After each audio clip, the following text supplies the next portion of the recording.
नमस्कार दोस्तों। डोंकी एक वर्ड जो आपने बहुत सुना होगा। डोंकी क्या है? डोंकी कैसे होती है? डोंकी आओ इसी के बारे में जानते हैं।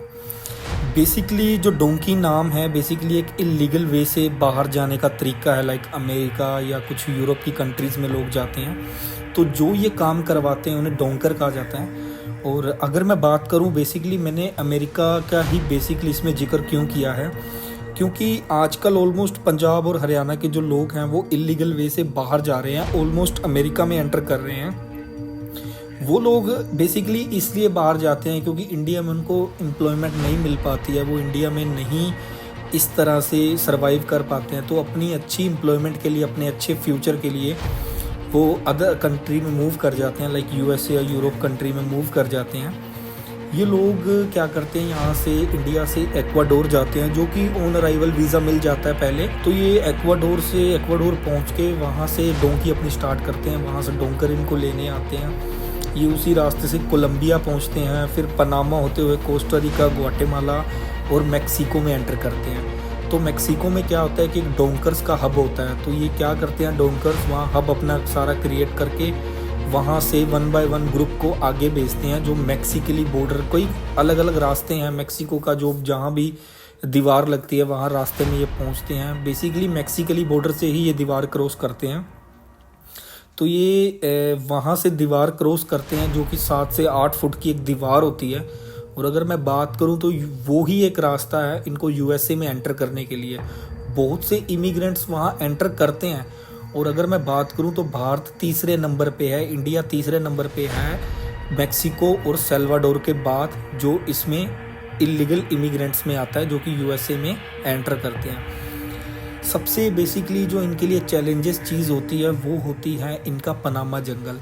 ये लोग क्या करते हैं, एक्वाडोर के रास्ते जब कोलंबिया में जाते हैं तो कोलंबिया में एक बीच के पास जाके और ये बोट में अपनी जान खतरे में डाल के बिना लाइफ जैकेट्स के, जहाँ 15-15, 20-20 बंदों की बैठने की बोट में जगह होती है, वहाँ 50-50 जने डोंकर इनको बिठाता है और विदाउट लाइफ जैकेट के ये कोलंबिया से होते हुए पनामा के जंगल में एंटर करते हैं। पनामा का जंगल एक ऐसा जंगल है, अभी आप मैप में देख सकते हैं। ये क्या है कि ये जो डेरियन गैप है, ये कोलंबिया और पनामा के बीच में एक डेरियन गैप है, जो इनका बॉर्डर भी कह सकते हैं। इसी को बेसिकली पनामा जंगल कहा जाता है। यहाँ से लोग क्या करते हैं, जब पनामा जंगल में एंटर करते हैं ना, तो पनामा जंगल एक ऐसी जगह है जो 42,024 स्क्वायर किलोमीटर में फैली हुई है, जो जहाँ इतने जानवर हैं जो अभी तक डिस्कवर तक नहीं कर पाए हैं। लोगों को पता ही नहीं है कि कौन सी प्रजाति है, कौन सी प्रजाति के वो जानवर हैं। वहाँ पर ये लोग अपनी जान को खतरे में डाल के जंगलों के रास्ते 6-6, 7-7, 8-8 दिन पैदल चल के, सुबह से शाम तक चल के ये पनामा का जंगल क्रॉस करते हैं। तो बेसिकली ये एक डोंकी का रूट है, जहाँ से ये दिल्ली से होते हुए एक्वाडोर से पूरा पैदल रास्ता क्रिएट करते हुए ये मैक्सिको से यूएसए में एंटर करते हैं। बेसिकली आज की जो चीज़ अगर मैं बात करूँ तो आज थोड़ा मॉडर्न हो गई है डोंकी। आज ये जंगलों के रास्ते बहुत कम लोग जाते हैं, क्योंकि ये पैसा लगाते हैं, 40-50 लाख रुपया अपने एजेंट को देते हैं। तो बेसिकली ये क्या करते हैं, यहाँ से सीधा छोटी मोटी कंट्री होके, ब्राज़ील या ऐसी कंट्रीज़ होके ये क्या करते हैं, आगे सीधा मैक्सिको अपनी फ़्लाइट लैंड करवाते हैं, मैक्सिको उतरते हैं, वहाँ से ये सीधा बस अपनी दीवार क्रॉस करके यूएसए में एंटर कर जाते हैं। और सबसे अगर मैं बड़ी बात करूं तो ये अपनी जान जोखिम में डाल के 40-50 लाख रुपया लगा के भी जाते हैं, जो पनामा के जंगल में लोग होके जाते हैं।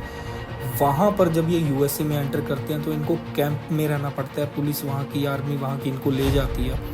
तो ये कैंप में बेसिकली वहाँ कुछ टाइम रहते हैं, इनकी फिंगर्स वगैरह होते हैं। देन ये अलग अलग जेलों में मूव कर दिए जाते हैं। कोई कौन सी शिकागो जेल में चल जाता है, कोई कौन सी जेल में चल जाता है। तो वहाँ ये क्या करते हैं, अपनी पटिशन लगाते हैं, अपने बॉन्ड वगैरह के लिए अपील डालते हैं कि हमें बॉन्ड चाहिए, हमें इंडिया में सेफ़ नहीं है। तो वहाँ पर ये अपना बॉन्ड लगा के, और इस तरीके से कुछ ऐसा भी होता है कि कईयों को बॉन्ड मिल भी जाता है, जो $10,000 के अराउंड मिलता है, या $5,000 से $10,000 के बीच में मिलता है। और कईयों का ऐसा होता है कि इनको डिपोर्ट भी कर दिया जाता है वहाँ से, क्योंकि ये इनके पास कोई वैलिड रीज़न नहीं होता कि इंडिया में हम सेफ़ क्यों नहीं है। बेसिकली ये चीज़ एक डोंकी है जो इंडिया से यूएसए तक